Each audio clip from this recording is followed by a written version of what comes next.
Crabs.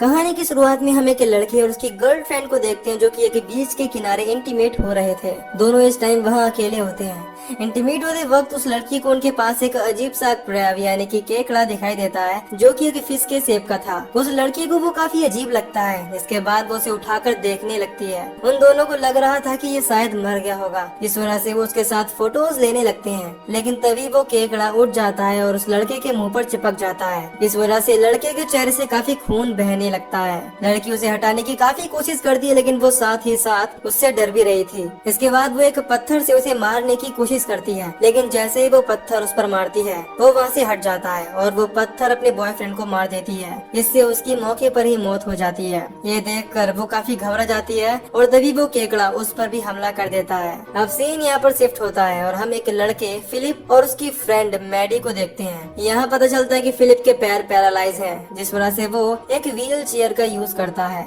Maddie उसे उसके garage की तरफ ले जा रही थी क्योंकि फिलिप वहाँ रोज कुछ नया बनाने की कोशिश करता रहता है। आगे हमें पता चलता है कि फिलिप का भाई हंटर जो कि एक पुलिस ऑफिसर है वो इस जगह को बेचना चाहता है, लेकिन फिलिप इस बात के लिए राजी नहीं था और वो सेल लगे हुए बैनर भी मैडी से हटवा देता है। इसके बाद हम देखते हैं कि उसने अपने एक्सपेरिमेंट के लिए एक चीज मंगाई थी जो कि उसे मिल गई है। फिलिप अपना एक नया रोबोट बनाने की कोशिश में था। उसका सपना था कि वो आर्मी के लिए रोबोट्स बनाए। खैर वो दोनों गैरेज में आकर उस चीज को चेक करने लगते हैं। आगे हम देखते हैं कि वो चीज एक मिनी लेजर लाइट बैटरी है। इस चीज का ट्रायल करते वक्त एक पुलिस ऑफिसर फ्लैनिगन उससे बच जाता है। वो भी इस एक्सपेरिमेंट को देखकर हैरान होता है, लेकिन वो उनसे इस बारे में कुछ नहीं कहता। वो तीनों बात कर ही रहे होते हैं कि तभी यहाँ हंटर भी आ जाता है। वो बैनर को नीचे पड़ा देखकर फिलिप से मना करता है कि वो फिर से बैनर न हटाए। तभी उन्हें कंट्रोल रूम से फोन आता है जिसमें उन्हें पता चलता है कि बीच के किनारे एक व्हेल मछली मरी पड़ी है। इसके बाद फ्लैनिगन और हंटर उसे देखने चले जाते हैं और मैडी भी अपने घर की तरफ निकल जाती है।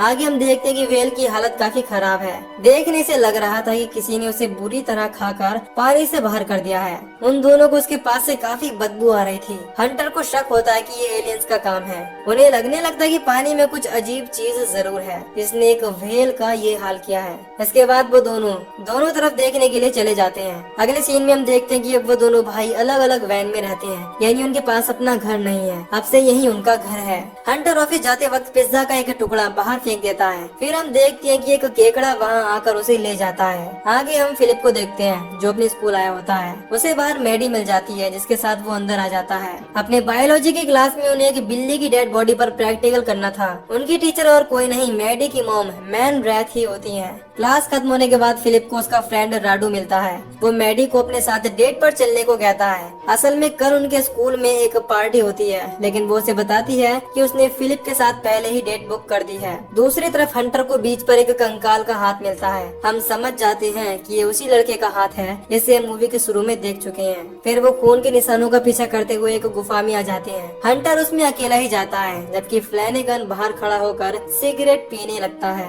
हंटर को उसकी दूसरी साइड इंसानों के खाए हुए पैर मिलते हैं जिन्हें देखकर वो घबरा जाता है। तभी उसे वहाँ वही लड़की मिलती है जिसे हमने शुरू में देखा था। उसकी एक आँख को केकड़े ने खा लिया था। वो हंटर से बताती है कि ये सब केकड़ों ने किया है। हंटर उस लड़की को देखकर डर जाता है और फ्लैनिगन को बुलाने लगता है। अब रात में रूडो एक जगह पर अपने कुछ फ्रेंड्स के साथ बैठकर ड्रिंक करने लगता है। तभी यहाँ कुछ केकड़े आ जाते हैं और उसके दोस्तों पर हमला कर देते हैं। किसी तरह रूडो वहाँ से बचकर बाहर आ जाता है। अब रात में जब फिलिप गैरेज में अपना काम कर रहा होता है तभी हंटर उसके पास आता है और उसके काम को देखने लगता है। फिलिप उसे उसी लेजर वाली बैटरी के बारे में बताने लगता है कि यह काफी पावरफुल चीज है। इसके बाद फिलिप अपने लिए उसी बैटरी की मदद से एक गैजेट तैयार कर लेता है जिससे वो चल पाए। वो जैसे ही बैटरी को उसमें फिट करता है वो चलने लगता है, लेकिन कुछ देर में उसका बनाया हुआ गैजेट ठीक से काम नहीं करता और वो अपने आप बंद हो जाता है। फिलिप अपने एक्सपेरिमेंट से नाराज होकर वहाँ से बाहर आ जाता है। तभी यहाँ मैडी अपनी मॉम मैन रैथ के साथ उससे मिलने आती है, लेकिन वो नहीं रुकता और आगे जाने लगता है। फिर मैडी उसे देखने के लिए उसके पीछे चली जाती है। इधर उसकी मॉम और हंटर वैन में आ जाती हैं, जहाँ वो उसके स्कूल टाइम की फोटोज देखने लगती हैं। फिर हमें पता चलता है कि हंटर को अपने स्कूल टाइम में मैन रैथ पर क्रश था। खैर इसके बाद वो दोनों बाहर आकर वॉक पर चले जाते हैं। फिलिप शहर में आ जाता है जहाँ मैडी उसे समझाती है और शांत कराती है। दूसरी तरफ राडू एक बार में आकर उसे केकड़े के बारे में बताने लगता है, लेकिन कोई उसकी बात पर यकीन नहीं करता। फिर वो बार काउंटर से ड्रिंक मांगने लगता है, लेकिन बार टेंडर उसकी उम्र कम समझकर उसे ड्रिंक नहीं देती। असल में राडू माइंड से थोड़ा कमजोर होता है, इसी वजह से वो अजीब बिहेव करता है। खैर रास्ते में उसे फिलिप और मैडी मिल जाते हैं। वो उन्हें बताने लगता है कि अभी उन पर केकड़ों ने अटैक किया, लेकिन दोनों उसकी बातों पर यकीन नहीं करते। तभी वहाँ एक केकड़ा आ जाता है जिसे मैडी आगे बढ़कर देखने लगती है। राडू उसके पास जाने से मना करता है, लेकिन वो उस पर ध्यान नहीं देती। अब वो जैसे ही अपना हाथ उसके पास लाती है, वो उन्हें कुछ नहीं कहता और अजीब तरह से वहीं पर मर जाता है। तीनों ये देखकर हैरान होते हैं। खैर मैडी और फिलिप वहाँ से घर की तरफ जाने लगते हैं। अब फिलिप और हंटर अपनी वैन में सोने चले जाते हैं, क्योंकि उन्हें कल एक डेट के लिए भी जाना था। उन दोनों के वैन में जाने के बाद मैडी अपनी मॉम को लेकर फिलिप के गैरेज में आ जाती है, जहाँ वो उन्हें फिलिप के गैजेट्स दिखाने लगती है। दूसरी तरफ राडू उस मरे हुए केकड़े के साथ बदतमीजी करने लगता है। तभी उसके अंदर से अजीब तरह का एक क्रीचर निकलता है और उस पर अटैक कर देता है। यानी हम समझ पाते हैं कि ये केकड़े मरने के बाद एक दूसरे क्रीचर में बदल जाते हैं। सुबह में फ्लैनिगन शिप के पास बैठा हुआ फिशिंग कर रहा था, तभी उसे कुछ केकड़ों की आवाजें आने लगती हैं। इधर वैन में फिलिप डेट पर जाने के लिए रेडी होने लगता है। उसके साथ साथ पार्टी में हंटर भी जाता है। दोनों वहाँ पहुँच जाते हैं और फिलिप यहाँ अपनी उसी चलने वाले गैजेट को लगाकर आया था। पार्टी में मैडी उसे चलता देख काफी खुश होती है। फिर हमें पता चलता है कि मैडी की मॉम ने ही इस गैजेट को रिपेयर करके चलने लायक बना दिया था। इसके बाद दोनों डांस करने लगते हैं। हंटर भी यहाँ मैन रैथ को ढूंढने लगता है, लेकिन तभी उसे वहाँ एक केकड़ा दिख जाता है। इसे देखकर वो काफी घबरा जाता है। इसी बीच यहाँ मैन रैथ भी आ जाती है। अब वो दोनों भी सबके साथ मिलकर डांस करने लगते हैं। कुछ देर बाद म्यूजिक वाले आदमी के पास एक केकड़ा आ जाता है और उस पर अटैक करके उसे खाने लगता है। सब ये देखकर काफी डर जाते हैं। मैन रैथ उस आदमी को देखने के लिए आगे बढ़ती है। इसके बाद वो केकड़ा उस पर भी हमला कर देता है। फिर हंटर किसी तरह उसे मैन रैथ से दूर फेंक देता है और सबको यहाँ से बाहर जाने को कहता है, लेकिन तभी वहाँ काफी सारे केकड़े आ जाते हैं और उन सभी पर हमला करने लगते हैं। वो सब लोग किसी तरह वहाँ के सारे केकड़ों को मार देते हैं। तभी उनमें से एक केकड़ा बड़े से क्रीचर में बदल जाता है। इसे देखकर सब घबरा जाते हैं और फिर से भागने लगते हैं। हंटर फिलिप और बाकी सबको लेकर एक सेफ कमरे में ले जाने लगता है, लेकिन फिलिप का गैजेट खराब हो जाता है, जिससे उससे चला नहीं जाता। फिर हंटर उसे उठाने लगता है, लेकिन वो क्रीचर उन्हें देख लेता है और उनकी तरफ आने लगता है। फिलिप क्रीचर को अपने पास आता देख हंटर को वहाँ से भागने को कहता है,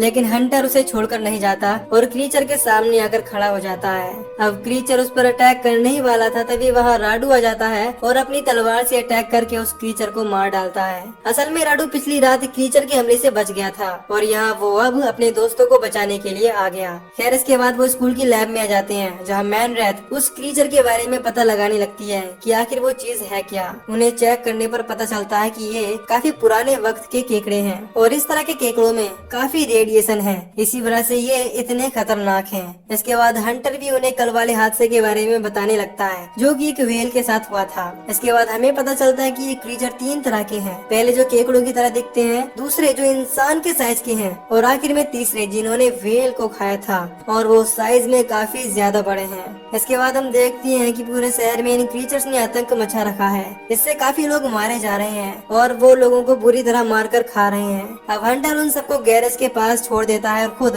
फ्लैनिगन को ढूंढने चला जाता है। फिलिप उसे जाने से मना करता है, लेकिन वो कहता है कि वो एक पुलिस ऑफिसर है, मुझे हार नहीं माननी चाहिए, ये मेरा फर्ज है। इधर फिलिप को यकीन होता है कि वो क्रीचर्स को मारने के लिए जरूर कुछ बना लेगा। फिर वो अपने काम में लग जाता है। वहीं दूसरी तरफ हंटर फ्लैनिगन के घर उसे देखने जाता है, लेकिन उस पर भी केकड़ों ने अटैक कर दिया था, जिस वजह से अब वो मर गया। हंटर पर भी वो क्रीचर अटैक करने लगते हैं, लेकिन वो जल्दी से वहाँ से बाहर आ जाता है। इधर गैरेज के बाहर भी कई क्रीचर्स आ जाते हैं, जिन्हें मारने के लिए राडू बाहर आ जाता है और उनका ध्यान भटकाकर अपने पीछे लगा लेता है। मैन रैथ भी एक टूल की मदद से एक क्रीचर को मार देती है। इसी बीच हम उसी बड़े क्रीचर को देखते हैं जिसने व्हेल को खाया था और अब वो शहर की तरफ बढ़ रहा था।